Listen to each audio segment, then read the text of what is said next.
జమ్మూ కశ్మీర్ పహల్గామ్లో జరిగిన ఉగ్రదాడిని ఎంపీ ఈటెల రాజేందర్ ఖండించారు. ఈ ఘటన భారతదేశ ప్రజల గుండెలను గాయపరిచిందన్నారు. ఆర్టికల్ 370 రద్దు తర్వాత కశ్మీర్కు పర్యాటకులు పెరిగిపోయారని, దీన్ని జీర్ణించుకోలేక టెర్రరిస్టులు ఈ దుశ్చర్యకు పాల్పడ్డారని మండిపడ్డారు. దేశ మిలిటరీ దుస్తుల్లో వచ్చి భారత పౌరులపై దాడి చేశారని ఆగ్రహం వ్యక్తం చేశారు. ఈ దుశ్చర్యకు పాల్పడ్డ ఉగ్రవాదులు తప్పకుండా మూల్యం చెల్లించుకుంటారని హెచ్చరించారు ఎంపీ.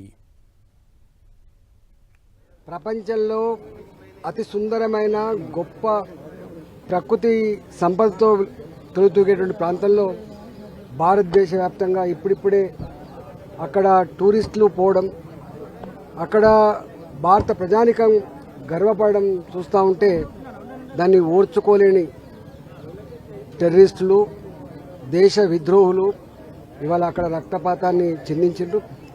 తప్పకుండా దీనికి మూల్యం చెల్లించక తప్పదని చెప్పి హెచ్చరిస్తా ఉన్నాం. భారతదేశం సహనాన్ని, ఓపికని పరీక్షించే ప్రయత్నం చేస్తే రాబోయే కాలంలో ఏం జరుగుతుందో చవిచూడాల్సిందని చెప్పి హెచ్చరిస్తా ఉన్నాం.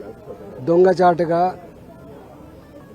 మన మిలిటరీ దుస్తులలో వచ్చి పాకిస్తాన్ ప్రేరేపిత ఉగ్రవాదులు దొంగచాటుగా వచ్చి మన పౌరుల ప్రాణాలు ఏదైతే తీసిండ్రో దానికి తప్పకుండా మూల్యం చెల్లిస్తా అని చెప్పి హెచ్చరిస్తా ఉన్నాం.